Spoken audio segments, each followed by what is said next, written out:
আসসালামু আলাইকুম, স্বাগতম জানাচ্ছি বিবিসি নিউজ আন্তর্জাতিক সংবাদে। শুরুতেই সংবাদ শিরোনাম, এরপর বিস্তারিত। যুক্তরাষ্ট্র ইরান উত্তেজনা কমাতে মধ্যস্থতার প্রস্তাব দিয়েছেন তুর্কি প্রেসিডেন্ট। ইরানের বিরুদ্ধে সামরিক পদক্ষেপ নেয়ার প্রয়োজন হবে না, ট্রাম্পের আশা। ১৪ বছর পর বাংলাদেশ ও পাকিস্তানের মধ্যে সরাসরি বিমান চলাচল শুরু। রাতভর শতাধিক ড্রোন ও একটি মিসাইল ছুড়েছে রাশিয়া, ইউক্রেন। দর্শক, এতক্ষণ শুনছিলেন সংবাদ শিরোনাম। এখন বিস্তারিত। আপনি যদি ইসরায়েলের ধ্বংস চান এবং মুসলিমদের পাশে থাকেন, তাহলে ভিডিওতে লাইক করে চ্যানেলটি অবশ্যই সাবস্ক্রাইব করে দিবেন এবং আপনার মূল্যবান মতামত অবশ্যই কমেন্টে লিখে জানিয়ে দিবেন। এখন বিস্তারিত। যুক্তরাষ্ট্র ইরান উত্তেজনা কমাতে মধ্যস্থতার প্রস্তাব দিয়েছেন তুর্কি প্রেসিডেন্ট। ফোনালাপে তুর্কি প্রেসিডেন্ট জোর দিয়ে বলেন, ইরান যুক্তরাষ্ট্রের মধ্যে উত্তেজনা কমাতে এবং বিরাজমান সমস্যাগুলো নিরসনে তুরস্ক মধ্যস্থতাকারীর ভূমিকা পালন করতে প্রস্তুত। ইরান ও যুক্তরাষ্ট্রের মধ্যে চলমান উত্তেজনা কমাতে তুরস্ক সহায়তা করতে আগ্রহী বলে জানিয়েছেন দেশটির প্রেসিডেন্ট রজব তাইয়েব এরদোয়ান। বার্তা সংস্থা এএফপির প্রতিবেদন অনুযায়ী এরদোয়ানের কার্যালয় জানায়, শুক্রবার ৩০ জানুয়ারি ইরানের প্রেসিডেন্ট মাসুদ পেজেশকিয়ানের সাথে টেলিফোন আলাপে একথা বলেন এরদোয়ান। কার্যালয় থেকে আরও জানানো হয়, ফোনালাপে তুর্কি প্রেসিডেন্ট জোর দিয়ে বলেন, ইরান যুক্তরাষ্ট্রের মধ্যে উত্তেজনা কমাতে এবং বিরাজমান সমস্যাগুলো নিরসনে তুরস্ক মধ্যস্থতাকারীর ভূমিকা পালন করতে প্রস্তুত। বিবৃতিতে বলা হয়, ওই অঞ্চলের ক্রমবর্ধমান মাসকলিন উত্তেজনা নিয়ে বিস্তারিত আলোচনা করেছেন মাসুদ ও এরদোগান। উল্লেখ্য, ইরানের পররাষ্ট্রমন্ত্রী আব্বাস আরাগচি এই সংকট নিয়ে উচ্চ পর্যায়ের আলোচনার উদ্দেশ্যে বর্তমানে ইস্তাম্বুলে সফরে রয়েছেন। ইরানের বিরুদ্ধে সামরিক পদক্ষেপ নেয়ার প্রয়োজন হবে না, ট্রাম্পের আশা। আমি প্রথম মেয়াদে আমার মার্কিন সামরিক শক্তি বৃদ্ধি করেছি। এখন আমাদের একটি বাহিনী ইরানের দিকে যাচ্ছে। আশা করছি আমাদের এটি ব্যবহার করার প্রয়োজন হবে না। ইরানের বিরুদ্ধে সামরিক ব্যবস্থা নেয়ার প্রয়োজন হবে না বলে মন্তব্য করেছেন যুক্তরাষ্ট্রের প্রেসিডেন্ট ডোনাল্ড ট্রাম্প। বৃহস্পতিবার ২৯ জানুয়ারি তিনি এ মন্তব্য করেন।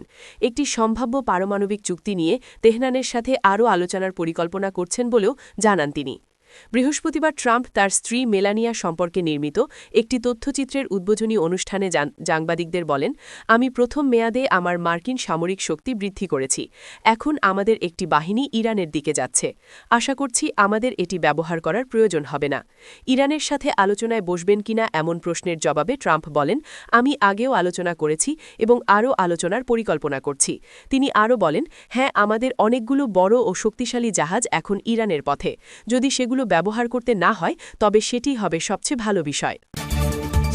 ১৪ বছর পর বাংলাদেশ ও পাকিস্তানের মধ্যে সরাসরি বিমান চলাচল শুরু। বাংলাদেশ থেকে আসা বিমানটি স্থানীয় সময় রাত ১১টায় করাচি বিমানবন্দরে অবতরণ করে। এই সময় কর্মকর্তারা বিমানের যাত্রী ও ক্রুদের ঐতিহ্যবাহী জল স্যালিউট দিয়ে স্বাগত জানান।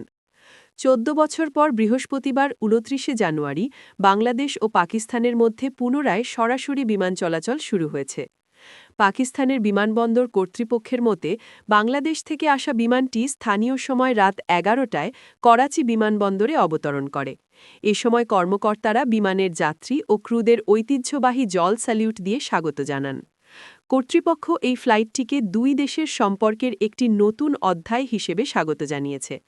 এদিকে সিন্ধু প্রদেশের গভর্নর কামরান টেসরি বিমানবন্দরে সাংবাদিকদের বলেন, বাংলাদেশের সাথে সহযোগিতা কেবল বিমান চলাচলের মধ্যেই সীমাবদ্ধ থাকবে না, বরং অন্যান্য ক্ষেত্রেও প্রসারিত হবে। এর আগে ঢাকায় পাকিস্তান হাইকমিশন এক বিবৃতিতে বলেছিল, পূর্ণ যাত্রীবাহী উদ্বোধনী ফ্লাইটটি ঢাকার হজরত শাহজালাল আন্তর্জাতিক বিমানবন্দর থেকে যাত্রা শুরু করেছে।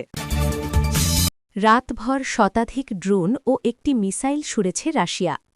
বৃহস্পতিবার ট্রাম্প জানিয়েছিলেন, প্রচণ্ড শীতের কারণে তিনি ব্যক্তিগতভাবে রুশ প্রেসিডেন্ট ভ্লাদিমির পুতিনকে হামলা বন্ধের অনুরোধ করেছিলেন এবং এই বিরতি এক সপ্তাহ স্থায়ী হবে। ইউক্রেনে রাতভর শতাধিক ড্রোন ও একটি মিসাইল হামলা চালিয়েছে রাশিয়া। শুক্রবার ৩০ জানুয়ারি ইউক্রেনীয় বিমানবাহিনী এই তথ্য জানিয়েছে। যুক্তরাষ্ট্রের প্রেসিডেন্ট ডোনাল্ড ট্রাম্প কিয়েভ সহ অন্যান্য শহরে এক সপ্তাহের জন্য রুশ হামলা বন্ধে পুতিনের সম্মতির কথা জানান। এর একদিন পরই ফের হামলার খবর এল। তবে ট্রাম্প তার ওই ঘোষণার বিষয়ে বিস্তারিত কিছু জানাননি এবং মস্কো এখনও পর্যন্ত এ বিষয়ে কোনো মন্তব্য করেনি। তবে ইউক্রেনের প্রেসিডেন্ট ভলোদিমির জেলেন্সকি ইঙ্গিত দিয়েছেন সম্ভবত শুধুমাত্র ইউক্রেনের জ্বালানি খাতের ওপর এই সাময়িক যুদ্ধবিরতি প্রযোজ্য হবে। তিনি আরও জানান রাশিয়া এই প্রতিশ্রুতি মেনে চলবে কিনা তা নিশ্চিত করতে তিনি ওয়াশিংটনের উপর ভরসা রাখছেন।